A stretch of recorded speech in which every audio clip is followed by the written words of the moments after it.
Hi guys, welcome to Multiverse. Some of you guys have been asking if I could show a quantum loadout, so I'm going to do that. I already made a video about the quantum controller loadout. Now I'm going to make my quantum DPS loadout. I was going to make basically two different loadouts, and there's one of those loadouts that had like a half a dozen variations. You could remove a power and add another power depending on how you wanted to play, and it became convoluted very fast. And I came to realize that at the end of the day, I didn't really believe in that loadout, so I decided to just show you the loadout that I use and explain to you why I'm actually using it. And also, before we get started, full disclosure, I'm not really a DPS player. I'm a controller player who sometimes will play DPS, if it makes any sense, so some of you guys might see a distinction in that. And I'm sure some of you guys may not agree with the loadout that I'm using. It happens. So let's get started. So basically the loadout I use this loadout for various reasons. I use a time bomb. Time bomb is pretty much the backbone of pretty much any DPS quantum loadout. I use a singularity, I use lift, I use gravity well, I use quantum tunneling, and I use inspiral waves. I will show you what those abilities do, and then I'm going to come back and explain. We're going to come back and look at those abilities a bit closer. And to show you what those abilities do, I'm going to use our little friend here. Actually, our little friends here, our little sparring targets. So let's start with Time Bomb. Time Bomb is an ability that's, that used to be very powerful. It was nerfed a bit at some point because I guess people thought it was too powerful. So basically Time Bomb can do a lot of damage, but only under the right circumstances. Basically what it does is that it casts this huge ball of energy that comes down, and that explodes once it reaches the ground. And by itself, Time Bomb doesn't do all that much damage. In order for Time Bomb to do damage, it's going to do damage in relationship to how much damage you've made using various time powers. So roughly my loadout does a bunch of things, but the backbone of my loadout is pretty much the graviton charged power interactions. So basically what I do is that I make enemies become graviton charged using singularity, and there's also a gravity well that have them become graviton charged. And lift and inspiral wave will do extra damage thanks to enemies being graviton charged. And there's also time bomb that will do extra damage thanks to enemies being graviton charged. In the case of Time Bomb, sadly Time Bomb by itself doesn't do that much damage. The damage for Time Bomb is based on how much damage you were able to make before Time Bomb exploded. It's a bit convoluted, but that's how it works. So basically if you just cast your Time Bomb by itself, it will not do that much damage.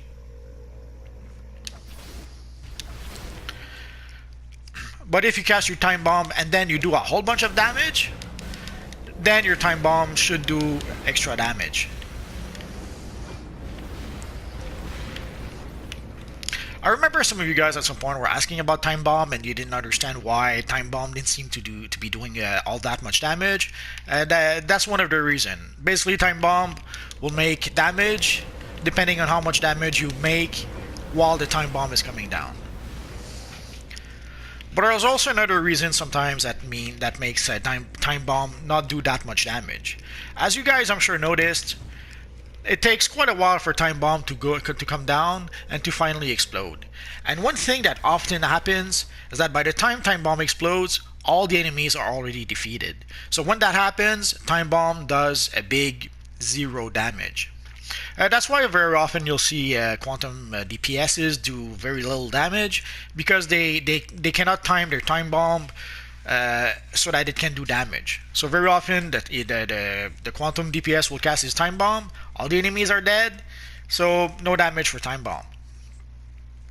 So ideally there's some situations like if you're fighting a whole bunch of mobs, of small low-level mobs, not really worth it to cast a Time Bomb. You're going to want to use Time Bomb mainly against evil bosses. And what would the combo I love to use, I've showed it before, but let's show it again. It's to use Gravity Well, and then I use Singularity.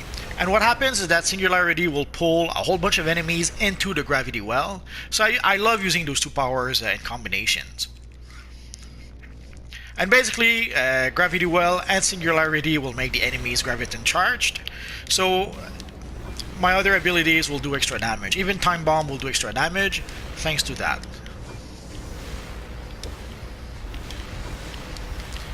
And also, you may see the cooldown of my abilities. You cannot just cast your abilities 1, 2, 3, 4, 5. Basically, at some point, I have to cycle through my abilities in a different way because some of the abilities are on cooldown. So once you manage to quote-unquote master that, you can pretty much cast your abilities non-stop once you understand that. So basically, I will cast a Time Bomb, then I can go through my abilities, Singularities, Lift, Gravity Well, and then Spiral Waves. And then I will have to come back, let's say, to Singularity, then Spiral Waves, then Lift, then Spiral Waves. Then I will do the whole cycle again. Then come back to, let's say, Singularity and Spiral Waves, and so on. So you don't go through your cycle only 1, 2, 3, 4, 5. Sometimes you're gonna have to just cast in Spiral Wave, come back and cast maybe Singularity, and then come back and cast in Spiral Waves again, and then go through your cycle again. I will try to. I know it's a bit complicated, so I will do it one more time so that you guys understand. And again, usually I will use Time Bomb only against bosses. So these are not bosses, so I'm not going to use Time Bomb. So I basically start my loadout, my cycle, and then I go Singularity. I go back to the waves, then here, then to the waves. So basically, I cycle through my abilities from left to right, but I don't always use all my abilities. It all depends on the cooldown of the abilities, if it makes any sense. So that way you can pretty much do damage non-stop, and hopefully the controller can keep up with you. Usually after a few rotations, all your enemies will be defeated if you play by yourself. So running out of power is not really an issue. You defeat a bunch of enemies, your power comes back. Then you defeat a bunch of enemies, your power comes back. So usually it works well enough. Against bosses, then yeah, you may have to use cola, or you may have to use supply drop. It happens. But as a rule of thumb, you should be able to cycle through your powers fairly easily without running out of power. And hopefully, if you play with a group, hopefully the controller will do a good enough job to give you power back that you won't have to worry about running out of powers. So again, you can see when you use Singularity, enemy becomes Graviton charged. When you use Gravity Well, enemy becomes Graviton charged. And Lift will do extra damage to Graviton charged enemies.